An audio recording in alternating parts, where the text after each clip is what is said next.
Gracias por detenerte a escuchar este sermón.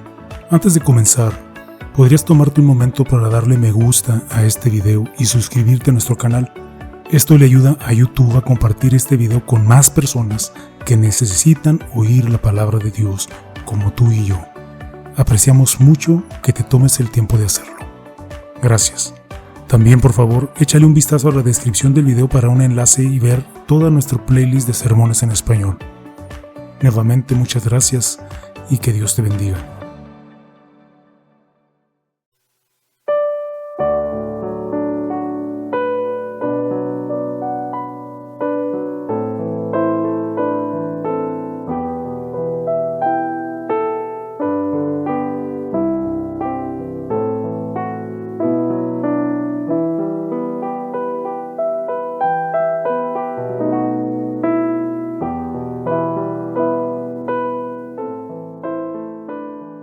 Sermón del domingo 8 de diciembre del año 2024 de la Iglesia Luterana Cristo Nuestro Redentor en El Paso, Texas, basado en el texto de Isaías capítulo 40 versículos del 1 al 5.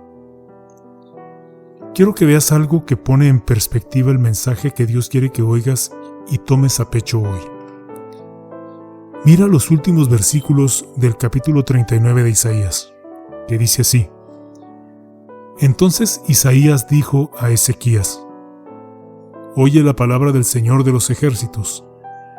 He aquí, vienen días cuando todo lo que hay en tu casa y todo lo que tus padres han atesorado hasta el día de hoy será llevado a Babilonia. Nada quedará, dice el Señor. Nada quedará. Y esto de nada quedará incluye la destrucción de Jerusalén, la destrucción del templo, y también incluye que el pueblo de Dios sea llevado cautivo a Babilonia. Pero miremos ahora los dos primeros versículos del capítulo 40 de Isaías. Consolad, consolad a mi pueblo, dice vuestro Dios. Hablad al corazón de Jerusalén y decidle a voces que su lucha ha terminado, que su iniquidad ha sido quitada, que ha recibido de la mano del Señor el doble por todos sus pecados.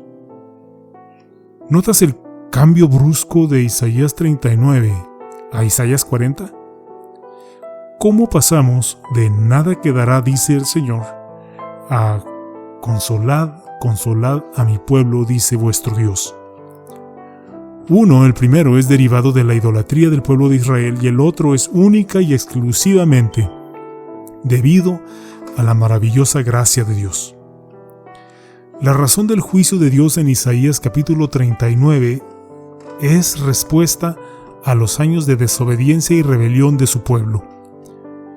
Parecían, actuaban y hablaban como paganos más que como hijos de Dios. Durante un tiempo Dios lo toleró, Dios lo aguantó, pero no lo ignoró. Envió a sus profetas a predicar un mensaje de arrepentimiento con la esperanza de que el pueblo volviera a Él. Pero la mayoría del pueblo no escuchaba a sus profetas y continuaba con su maldad y con su paganismo. Así que Dios determinó que si no iban a escuchar a sus profetas, escucharían la destrucción, la ruina y el cautiverio. Y como resultado, en el año 586 a.C., Jerusalén fue aniquilada por Babilonia. El templo fue arrasado y el pueblo fue esclavizado. Nada quedó.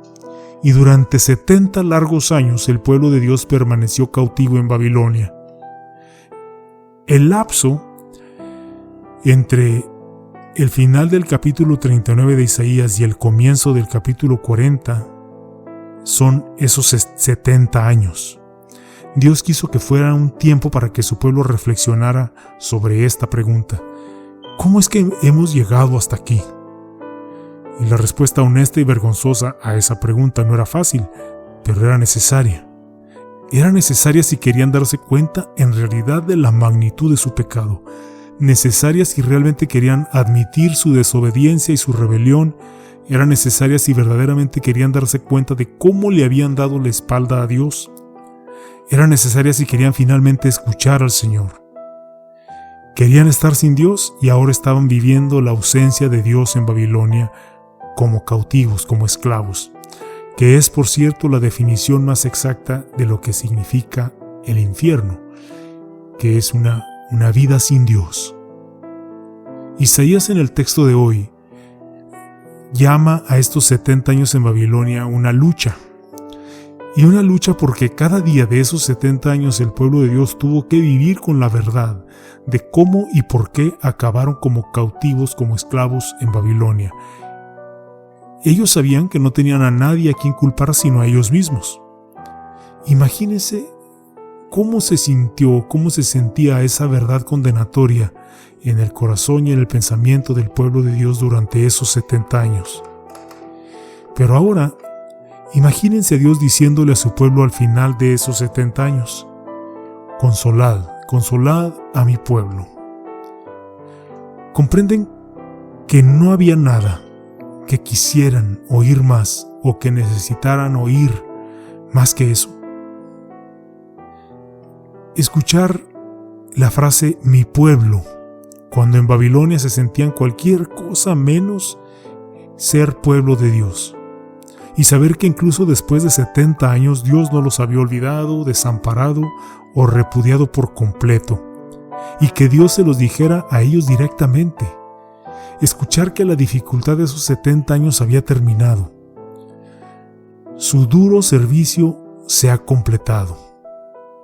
Escuchar que la deuda de sus pecados había sido pagada, todo estaba saldado, no quedaba cuenta pendiente con Dios. Escuchar que a pesar de su pecado Dios todavía los amaba.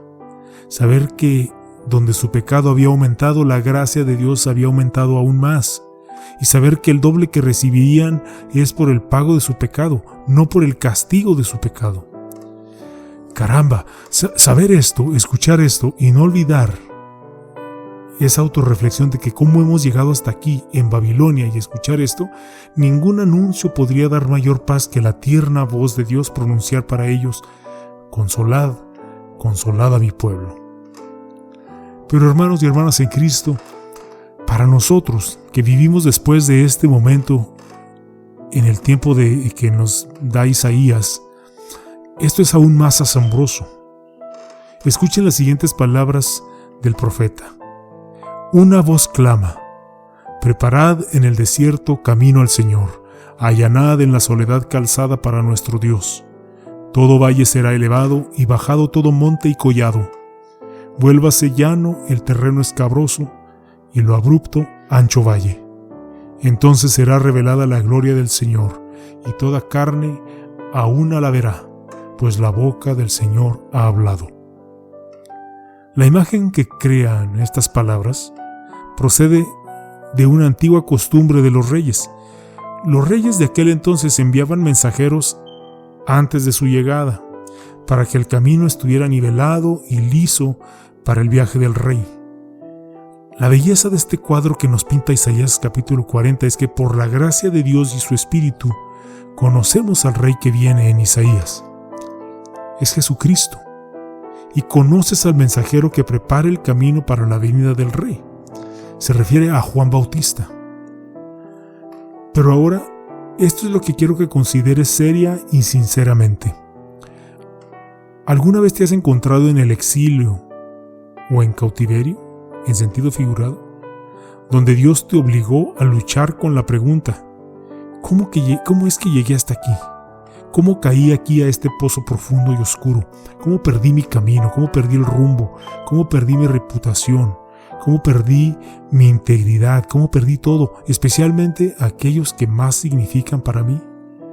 ¿Y qué situaciones y circunstancias conoces en las que la única respuesta honesta y vergonzosa a cómo llegué aquí es: mi pecado, mi desobediencia, mi rebelión, mi egoísmo y mi orgullo me llevaron a donde estoy? ¿Cuántos de ustedes saben en estas situaciones y circunstancias que ustedes son los únicos culpables? ¿Cuántos de ustedes lo admiten? ¿Cuántos de ustedes se arrepienten? ¿Cuántos de ustedes están cansados del exilio o cautiverio en el que han estado viviendo? Entonces, Dios ha conseguido exactamente lo que quería lograr contigo.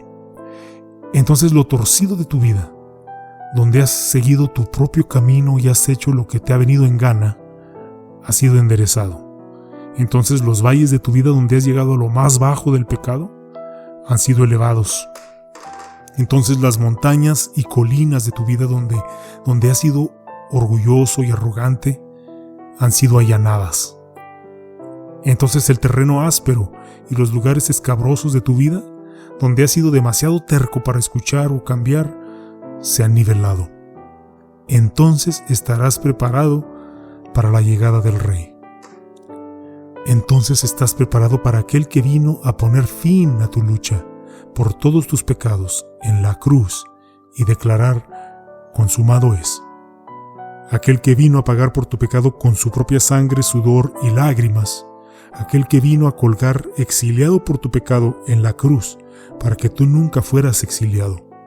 Aquel que vino no solo a perdonarte, sino a darte doblemente su propia justicia. Aquel que vino a revelar su gloria, que vino del Padre, lleno de gracia y de verdad. Es el mismo que te dice hoy: consolad, consolad a mi pueblo. Ningún mensaje te da más paz. Que la paz sea con ustedes. Amén. Y que la paz de Dios, que sobrepasa todo entendimiento, guarde sus corazones y sus pensamientos en Cristo Jesús. Amén.